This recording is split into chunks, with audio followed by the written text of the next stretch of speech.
Guys of a Certain Age is brought to you by no one. Absolutely no one. Except these dudes walking down memory lane. Now let's head to the studio to see what they misremember next.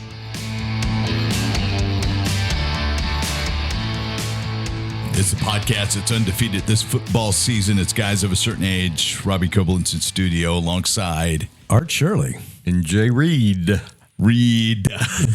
I'm having to enunciate. Yeah, because somebody paid a visit to the dentist. Yeah, a poorly timed visit to the dentist. All you want for Christmas is your two front teeth. I've got all the teeth there. I just can't feel them. Oh, wow. Boy, yeah, wow. Yeah, it's weird. So I can talk normal, but not completely. Not completely normal, almost completely normal. So let's jump. Well, it's the first time we've had all three of us in studio in a while. I feel like there should be a special occasion. So Jay's mouth. That's right. It's a special occasion. Jay's comfortably numb over there. Yeah. Jay Floyd. You get the reference. I get it. Yeah. Another tooth in the wall. So, all right. There you go. You're thinking. I am. I can't come up with anything. I just wish you were here with these puns. I got nothing. I got nothing. Oh, okay. Well, side of the tooth. I don't know. No, that's not bad. That's not bad at all. So let's jump into Geeks of the Week. Who wants to go first? Do you want to go first, Jay? I'm going to give you another few seconds to denumb. Yeah. It's just fun to hear you talk. So I would you read mine for me? A couple of things. First of all, everybody's seen the Mandalorian and Grogu trailer yet? Yes. Parts of, for the most part. Parts of, really. Hadn't watched the whole thing yet. It's been a busy week. Yeah. So. Yeah. But. That's what I was kind of curious to get what y'all's reaction was, but. I think it looks fun.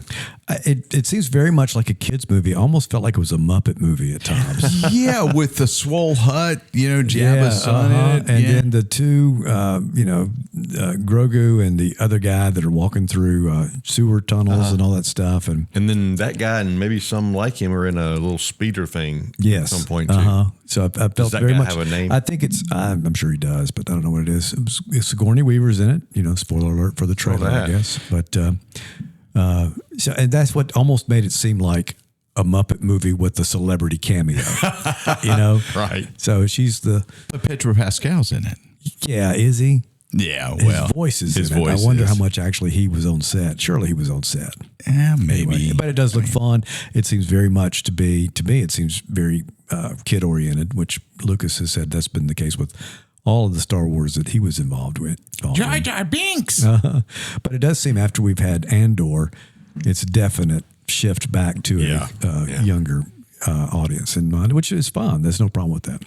The other thing I had... did you want to say something? I was going to say, speaking of Andor, so, in Andor, Luthen and I forget her name, his protege, they blow up something on Naboo, right? Yeah. So the speculation is that they blew up Jar Jar Binks, who was a senator at that point, and it's Jar Jar's skull that's in Luthen's store on Coruscant. That is too funny. Because there's a Gungan? Gungan, that's right. A Gungan skull in the store, Luthen's storefront on Coruscant. How funny would that be? Is something else. That's mean. Other thing I heard was just as kind of saw it late last night or this morning, I can't remember now which, but William Shatner's been rushed to the hospital. Hopefully he's okay. Oh, I did not see that. Yeah, he's 94 years old, something around there, and has been in fairly good health for all of his life. It's always a blood sugar thing. So anyway, we'll see what's going on with that, but wish him the best. Apparently, he has his agency has denied reports that he was hospitalized. Oh, really? So. Okay. Well, see, that's the thing too. If y'all noticed, it seems like everything in your social media streams now is AI. So and so is I've deleted Twitter off my iPad. Have you really? I have. It's still on my phone. I never go to Twitter. The only time I go to Twitter is to see scores of things that may not show up in my other sports apps. Mm-hmm. So I really don't use it a whole lot. Twitter's would be my primary social media feed. Yeah. Okay. Yeah. I rarely go. What do you guys do? What's your primary? Facebook and Instagram. Yeah. Yeah. And Facebook more so probably for birthdays, to see what else, just to see if there's any kind of announcement. But it's very much a cursory kind of look, and then Instagram being the main thing to look at. I hardly ever hit Instagram. I mean, I don't know how many times Jay sent me something on Instagram, and like 3 months later, I'll get it because I don't send them to you much anymore. Yeah, that's what I don't send them to you. I'll send them to both of y'all occasionally, but usually I'll just send something to Jay. Well, when I remind you of Robbie, yeah. When I jump into Instagram, I'm either in the Dolce or Luba Instagram. Yeah. So and I will, I've taken Threads off and put it back on before. There's always something. I do that with clothes every day. Yeah, Threads. I haven't done that at all, but I keep seeing things I want to look at, but I just hadn't downloaded. Yeah, see, that's what I'll do. Is they finally got me, and I go, okay, I gotta see what this is, and then. I get on there. It's like, why am I spending my time on this? Same thing with Blue Sky. I haven't done Blue Sky yet. Into Blue Sky. Blueski? Yeah, that's Blue Sky is what it is. But I thought it was Blueski when it first came out. Blueski. Hey, Blueski. Nice. Jay's trying not to smile. He's trying not to smile. I am smiling. Aren't I smiling? Yeah. Trying not to smile or drool. Drool. Yeah, that's it. All right. Kind of worried about lunch. Yeah, I bet you are. Yeah. Did you bring a bib? I can arrange one. I bet you can. All right. Do you have enough denumbing to? I had one on a few minutes ago. Actually, you want to give us a geek? I think I can get through a geek. Yeah. This is part of my series of finding us fun places to travel. This time it's actually reachable by vehicle. Why don't you find a sponsor first? Yeah, I need to. Yeah, for sure. Yeah. You can mention your dentist again. Maybe we could get him to. Yeah, right. So I may have run into this before, but this time there's a Star Wars connection. The place is called the Forgotten Forest. Am I being clear? A Forgotten Forest. Forgotten Forest? Okay. Yeah. To make sure I'm pronouncing For Gelato Forest? Huh? No, never right mind. now. The forest be with you. Oh, we'll see. Yeah, there you go. The forest to Kelly be with you. This is in Sevierville, Tennessee. Okay. Oh, yeah. So it's actually drivable from here as opposed to the Batman restaurant in London that we've talked about. And they've got a new place. Here's just some of the options you have for places to stay at this little community. The Hagrid Hut, they call it something else. It's basically Hagrid's Hut from Harry Potter.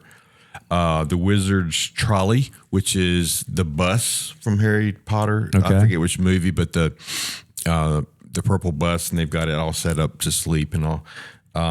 Medieval Splendor Castle, the Shiner's Shire. I thought that was kind of funny because you're right in the middle of moonshine country. Wasn't that somebody's geek like a couple of years ago? It's similar, but it's not the same place. And you fact check this by listening to all 350 episodes. I fact checked that the Star Wars one, which I'm going to get to in a second, is brand new. Okay. So I may have mentioned some of these before. Okay. The Star Wars is different. Three Wizards. There's a lot of features on the grounds that are kind of cool. And then actually you can buy something. You can buy your own house there called the Fairy House if you want to live there amongst all this. But the thing called the Lost Galaxy Outpost is the Star Wars feature. And it's new. And that's why I wanted to bring it up. It's actually in Kodak, Tennessee. Kodak. Well, that's all right there with Sevierville. Yeah. I think Kodak is technically where the Bass Pro Shop is, for just FYI. But the cool thing about this place is the planetarium ceiling. So it's got like I don't know if it's rounded. It was hard to tell in the video, but there's like stars and scenes of Star Wars ships flying by and all kinds of things like that are going on the ceiling of this place. There's they called it the Hangar Bay movie watching room. Okay. They have of course, a lot of all the decor. I saw blasters in glass cases on the wall, and I think there's like a drop down bed. There's a Han Solo in carbonite is part of it. So it's just a lot of cool features, but the planetarium ceiling is what really, it was very cool because you could just kind of, kick back and you've got all this stuff going on above your head. So anyway, Forgotten Forest. That's why I want to make sure. Forgotten Forest. The ForgottenForest.net. And I did go to Airbnb to see, what would it cost. So for the Lost Galaxy, I didn't look at anything but the Lost Galaxy I'm really losing my voice here. my pronunciation. It was like 2-night minimum, just over $1,000. So it'll sleep 6. So per night, 500 a night. Okay. So 1,000 plus for both nights. Plus taxes and fees. yes. And cleaning fee, which is another fee on top. Well, now Airbnb gives you the full fees in the beginning. So either way, it's over $1,000, but divided between 2 bedrooms and then a drop down queen bed in the living room. You could do a retreat there of some sort, Star Wars retreat. Go For binge. for 3 couples. For 3 couples, yeah. Yeah, you could binge watch all the movies and et cetera, et cetera. So anyway, Forgotten Forest in Sevierville / Kodak, Tennessee. Okay. When you're booking it for Field us. trip. I'm looking at, As soon as I get $1,000, I don't know. well, I'm seeing 3 days. 3 nights, $1,596.65. Hey. Yeah. I think it's going to have to get lost, actually. So, yeah. It's a lot of money for, well, I guess it's not for a. If you divided it up, it wouldn't be. But Well, if you divide it one- by 1,000, it wouldn't be hardly anything at all. But, we're not going to have 1,000 people there. It looks kind of cool, man. It does look cool. I'll give you that. So, yeah, I think actually the bus might be the coolest looking one there. Magic Bus.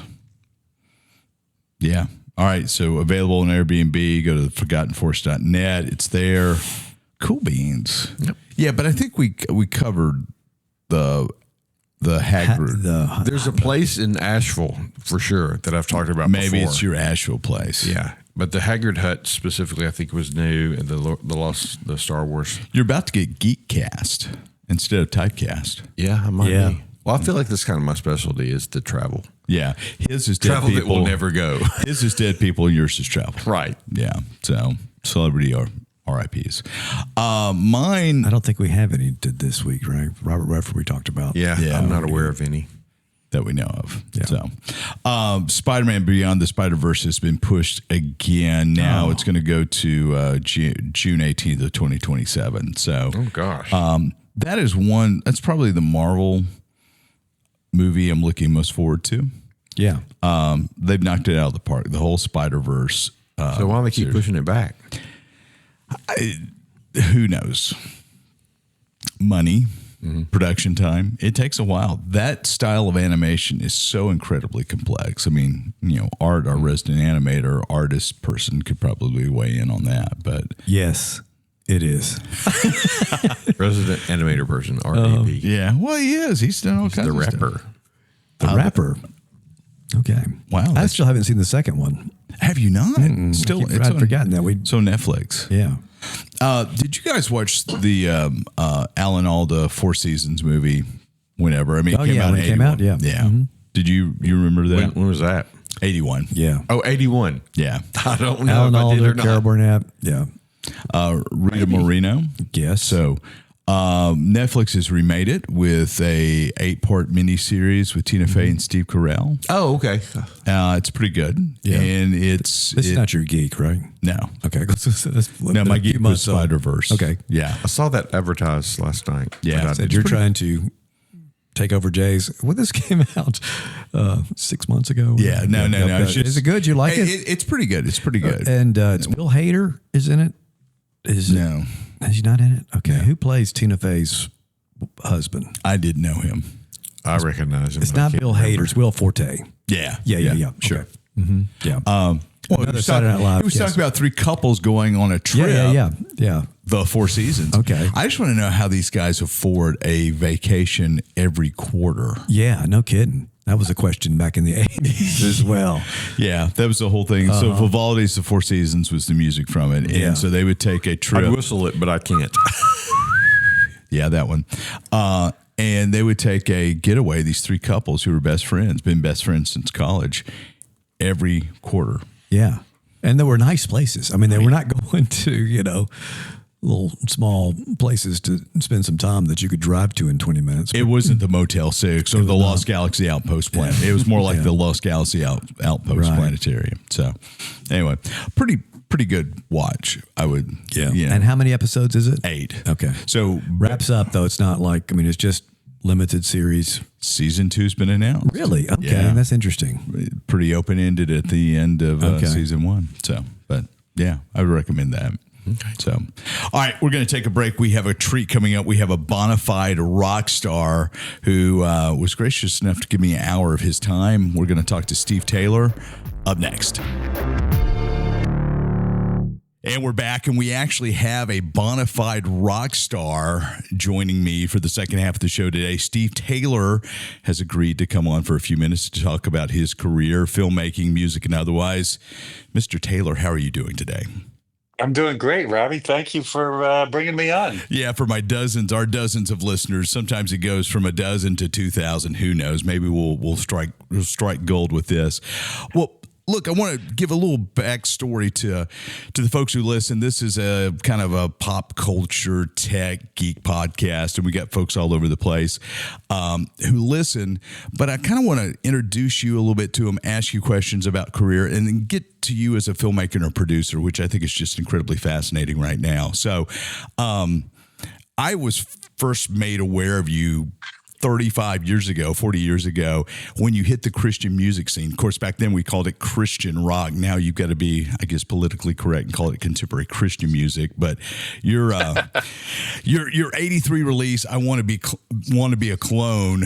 Gosh, man, that just kind of took everything by storm. That and Meltdown in 84.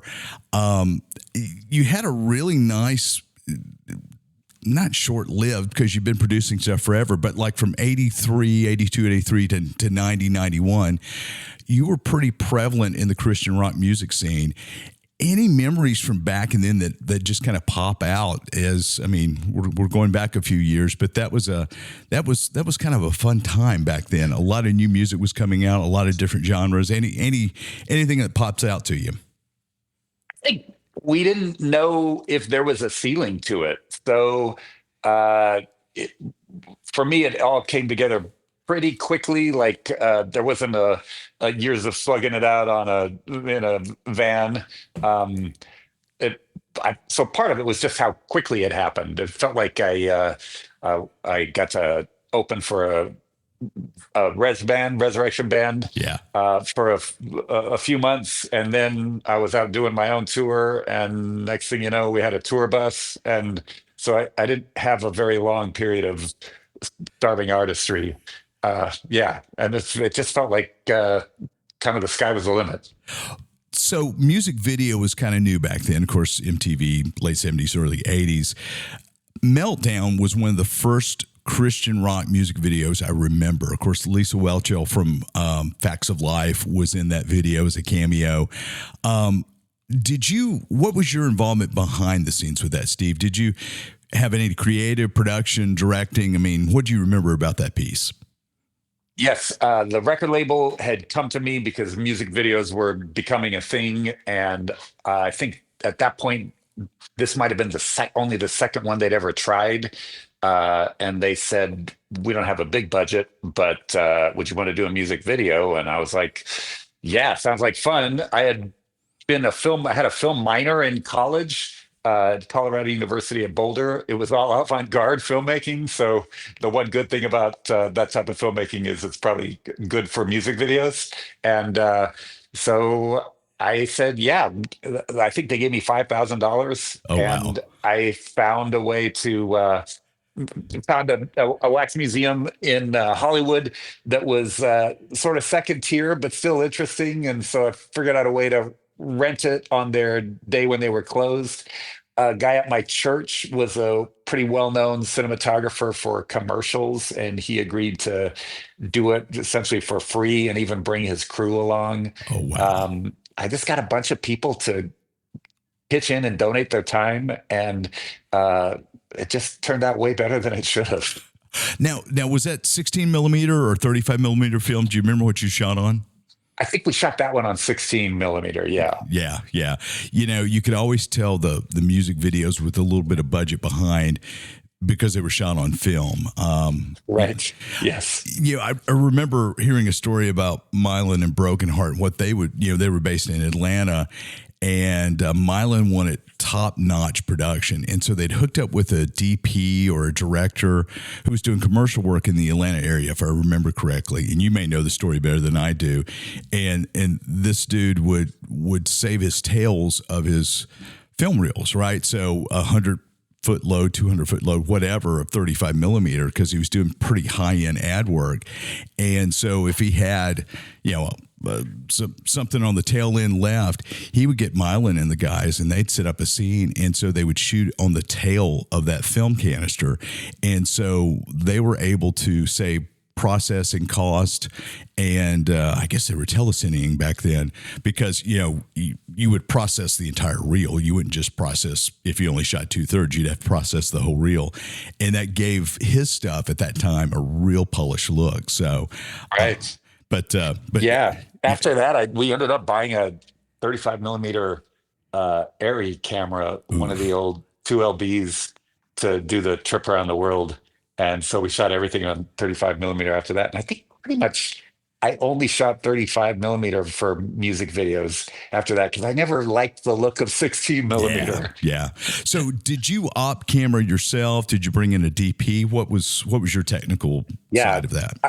I directed it, but we had a DP who was really good and thankfully knew a whole lot more than I did. So hats off to him for making it look like a thing. Now you're with Squint. I mean, I'm skipping it. I've got a couple more things, but you're talking about your around the world tour with Squint. You guys went all over the place. And was Ben Pearson your DP? Is he who shot most of the Squint music videos?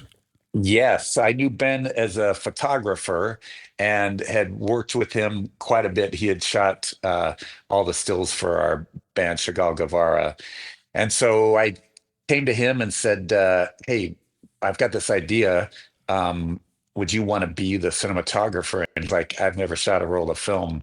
And according to him, I said something like, it's like shooting photography, except the film goes through the camera a lot quicker. And so that's how he signed up. And I mean, outside of shooting a test reel, that was true. He had never shot a roll of film. And he ended up being a great cinematographer and was tireless and had great ideas. And the fact that we were shooting on 35 millimeter to begin with and had an interesting selection of lenses, and mostly were shooting in these really interesting locations, made that project something I think that was pretty interesting. So when I was doing some research earlier today, I came across a VHS copy of Squint Movies from the Soundtrack that you can own yourself if you pony up $39.99 on eBay. Well, that sounds like quite a bargain. Yeah. It's I think I've got one. Still at twice the price. You could go in and clean out your library, make a little spending cash. So yes. So back in the mid 80s, On the Fritz is one of my favorite albums from that time. And you had Ian McDonald from Foreigner who produced that for you. How in the world did you guys get somebody that well known on the rock side to come in and produce that album? Originally, Michael Omardian was going to produce that album. Yeah. So we were talking about the project, and I think what happened is he ended up in some sort of dispute or disagreement with the record label about another project, and decided he, didn't want to do my album after all. So, and there was probably a little bit of tension as well, because I was more interested in recording the album in New York instead of Los Angeles. I wasn't particularly interested in the Los Angeles music scene, and I thought the more interesting stuff was happening in New York. And so someone at the record label heard about Ian McDonald, and at that point, I don't know that he'd ever produced another artist before, but he'd come from King Crimson, and then McDonald and Giles, I think, and then Foreigner. And he's just a fantastic musician and kind of soft-spoken, and more of a behind-the-scenes guy, although he obviously spent plenty of time on stage. And he ended up just being a really great collaborator. And frankly very patient with me because I had very specific ideas and was able to corral some really fine studio musicians, including people that I'd always wanted to work with, from like David Bowie's band and different New York-based musicians that I thought were interesting. So yeah, he was a really good guy and a good collaborator. And sorry to say he left us a couple of years ago. Yeah. His stuff with Foreigner. I mean, I'm not real familiar with King Crimson. Adrian Belew was in King Crimson as well, wasn't he? Yes, later version of King Crimson. But I'm just fascinated with the idea of Michael Omartian producing on the Fritz. Right. So, did you watch the Yacht Rock documentary on HBO Max that dropped? I guess 8-9 months ago, a year ago. I did not. I have so little interest in that genre that I've just never took the time. But Michael Omartian was a fantastic producer and a fantastic musician, so I probably need to watch it. Well, he is referenced a couple times, but they never interviewed him for that documentary. Oh, wow. Which is unbelievable to me because he was such a bedrock of that. I mean, yes. Omartian's such an incredible musician. I downloaded, I bought digitally, what is it, Pale Horse, his 74 album, which is just, everybody and their grandmother played on that thing. And, but even if you have no interest in yacht rock whatsoever, just the whole, they really concentrate on those LA players that came out after Glenn Campbell came through, and most of those guys ended up in Toto. It's a fascinating watch, even if you don't like yacht rock or so. But well, hey, what stands out to you about that era of your career? Do you ever go back and re-listen to anything? I mean, I know personally, when I look at stuff that I've got a documentary that ended up on PBS 10 years ago that I just cannot watch because I think of everything that I did wrong or how I would do differently. How do you approach your early creative career? Do you ever go back and re-listen? Do you kind of think, hey, might want a second shot at that and modernize this? Well, yeah, part of the problem is, first off, some of those albums are over 40 years old. And so they just sound like their time. Sonically, they sound like their time. They were, they're just not, a lot of the songs just aren't particularly timeless. They feel like going back and sort of a time capsule of what was going on musically then.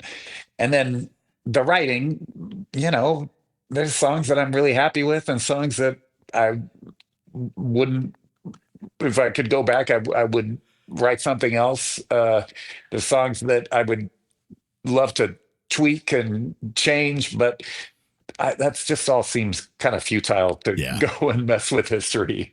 So, yeah. But there's some great stuff back then, man. I'm just going to tell you, On the Fritz is still in my rotation that pops through. And I was working Christian radio at that point, and disco was just disco. This disco used to be a cute cathedral. For those who don't know the entire tune, was just a mainstay of what we played after the sun went down. So, yeah, a lot of fun. Well, one of the things I want to ask you is the recording process from then till now, and what kind of spurred my questioning here is about 6 weeks ago, I was in Muscle Shoals at Fame Studios, and the Platters have reformed, and a buddy of mine is producing that. So I went over and spent 2 days shooting kind of BTS stuff for them. And we were in Studio A at Fame, which is, that's the legendary studio that Rick Hall built. And, the recording space is like it was 40, 50 years ago. You've got burl in the vocal booths. You've got burlap on the wall with like cotton or something behind it. You've got cedar slats on the wall at 45-degree angles to get stuff to bounce off or not bounce off, as the case may be, with different traps. You would expect, the Allman Brothers or Cher to walk out at any minute. You go up into the control booth, you still got the old mastering decks, and then you've got 48 or 64 channels of Pro Tools. I mean, just you've done a lot of recording. Just talk about the difference from 80s, 90s, pre-digital to now. Well, I took the tour of fame about a year and a half ago, and it was fascinating. Um, and it was also sobering to realize that I've been alive for most of the time that was open. Um, I started in the early '80s doing demos on. But I'd have to go to a recording studio, and so I think it was a 16 track studio, and so learned the process starting back then, and the way albums were made, of course, especially when I got into producing albums, I became more and more involved in, you know, the technology, at least knowing what it was and being familiar with microphones and preamps and, what sounded good. And then digital recording came along, and some of it, like the Sony 48 track. I think we used that kind of first Sony digital recorder, was still using tape. And there were good things about it and not great things about it. But and then we used ADATs, and so I've been through pretty much every iteration of recording technology, and never learned how to engineer myself, much to my shame. I was always doing it with my longtime collaborator, Russ Long, who we ended up partnering on a lot of equipment, and ultimately built 2 studios. And so I've seen so much change, and now perfectly great records are made on a laptop in somebody's bedroom. And it's been wild to see the whole technology make record making democratized. And I've also watched that same thing happen on the film side, to where the iPhone that I've got is substantially better than any camera that I had ever owned before or used before. It's good in that it gives tools to people who otherwise couldn't afford them. But of course, you also lose something. I used to love shooting on film, and now I don't do it even if I could, because I frankly can't see the difference in a movie theater. I love that Christopher Nolan still shoots on film, but the cost of it and the hassle of it is not, I think, worth the extra effort, unless you're dealing with hundreds of millions of dollars. And so it's technology gives and technology takes away.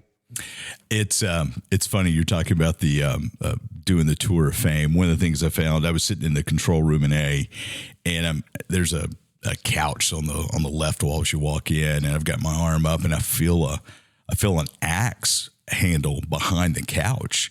And so I forget the guy's name. He manages the studio. He was engineering the sessions. I asked him, I said, why is there an axe?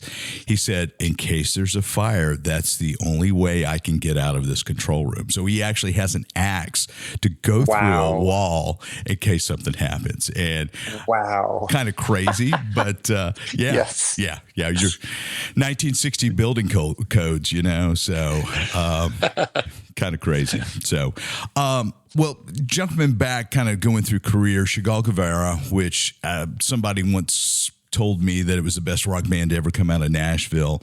We won't get into the whole MCA debacle. Folks can go look that up if they want to. But as we're talking about music videos, the music video for Violent Blue was just a fabulous piece of work.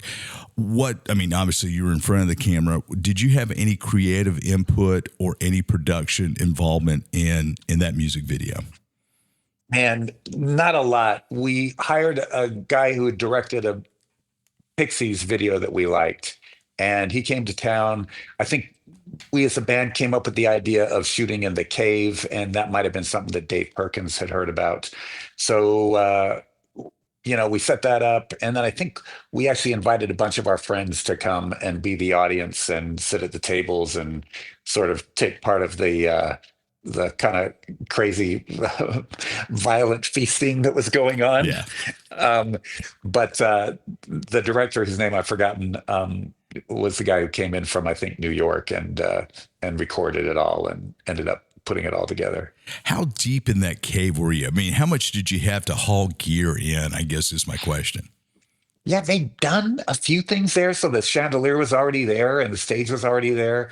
But yeah, it's pretty deep. Like you load up a golf cart and you drive pretty far into the cave to get to where the stage and chandelier were.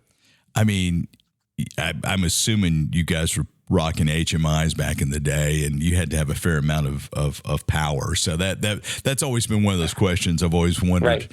You know, how far away was the generator? How much power was pulling in? But it, you know, great looking video. I mean, a really, really nice piece. So, but you got into directing music videos. I mean, talk about that part of your career, Steve. Well, since I had a music major and a film minor, I thought it would probably be better to be in a band in my 20s, and I wanted to eventually get into filmmaking. And so I thought that would be something to turn my attention to later in life. But one way that I kept a foot in filmmaking was to make music videos. So as I just talked, I did the Meltdown video and started doing music videos for myself, and then started getting hired to do music videos for other artists. And they would get more ambitious and the budgets got bigger. And the goal was always to eventually work into making feature films. And the kind of transitional project was a hour-long kind of musical comedy with the Newsboys, the band that I was also producing, called Down Under the Big Top. And so I wrote a script, and it was the first time I'd, recorded dialogue and tried to tell a story more along a traditional like narrative. And it was a stretch, but it turned out reasonably well, and I learned a lot. And based on that experience, I felt like I was now ready to try to do something along the lines of like a feature. All right, thanks for Steve for that time. You guys listened to it. What'd you think? Yeah, it's a great interview. I thought it was really good. Yeah. When you had said you were going to talk to him, I only knew about his the movie part of his career that I think you talked to about afterwards, and we'll listen to next week. But I did not know about the music part of it. That was fascinating. And see, I was just the opposite. I knew all about the music, the earliest music. Yes. And was fascinated by his story, particularly about the how quickly he got to prominence, and didn't. He said didn't pay his dues or something like that. There was not much starving artist time. Yeah, that's what it was. Yeah, yeah. Of course, he was so unique when "I Want to Be a Clone," which dropped in '82. Recording in '82, dropped in '83. He was writing for the Continental Singers. We didn't even get into that. So he was involved with the Continental Singers, which was one of those gospel Christian super groups in the late 70s, early 80s.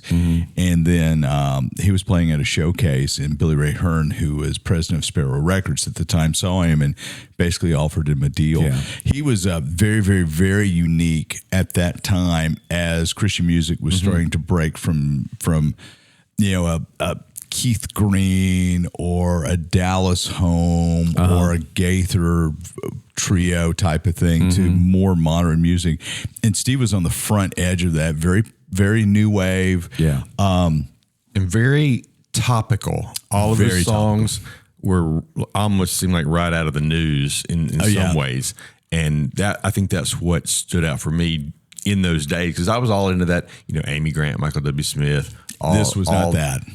Exactly. I mean, that's what you had on your tapes or your whatever. Yeah. And then all of a sudden, Steve Taylor comes along with Meltdown at Madame Tussauds and We Don't Need No Color Code, which was aimed at Bob Jones University. Yeah, and this disco used to be a cute cathedral. I just read an article about that when it. So it was very timely. One of my favorite. And we didn't get into this in the interview. I've talked about it before, but I Blew Up the Clinic Real Good, which was the opening track from his 1987 I Predict 1990 album. And the premise of it is it's talking about, if you guys remember in the 80s, early 90s, folks would blow up abortion clinics or clinics that offered abortion. And so he did a sarcastic take on it. He was an ice cream man who was afraid he was going to run out of customers. He drives an ice cream truck around. And so he decided he didn't want him killing kids because he needed customers for the ice cream truck. So he blew up the clinic real good. And very sarcastic, very tongue-in-cheek, but very, very topical. And his music's been like that forever. So, I mean, I was trying to think through, can I sing this song in the car without, and then maybe I couldn't sing the whole thing, but I could sing along even today with a lot of those songs from those. I just remember what you're talking about. Yeah, On the Fritz is a great album. You guys heard I asked, did you ever want to revisit? And he basically said, no. I mean, I would most of us, Art, you can probably weigh in on this. You'll see things that you did 15, 20, 30 years ago that you thought were great, and you see every flaw. Oh, yeah. No, I tell you what, it kind of goes in a cycle. You'll do it, you'll look at it, and at times you can't look at it for a while because you see all the flaws, and then certain time passes and you come back and go, hey, there's things in here that are better than I remembered them being. Yeah. So, but that's definitely. I see that with my writing. Yeah. Yeah. I can certainly understand where George Lucas came from wanting to update his material. Yeah. But also, I think therein lieth the lesson, sometimes it's okay as it is, and you may need some time to go back and appreciate, hey, this is what it was when I created it, and it's okay, and actually it's in some ways it's better than I remembered it being. When I updated one night, March 2013, it was a wholesale update, and I felt like it was so much better, but I can't watch it today. Yeah. Yeah. It's very, very difficult. But that was a great interview, and we've got part 2 next week talking about the major motion picture sketch that he was a producer on, which I will, if you're listening, I would highly recommend that you go rent or buy Sketch. Great movie, and we'll talk about some of the processes behind. So, but anyway, thanks for joining us. Hey, leave us a review, whether you like us or don't like us. We'd love 5 stars, but you can blast us in the review, especially Jay with the way you talk today. Thanks for joining us. We'll see you next time around.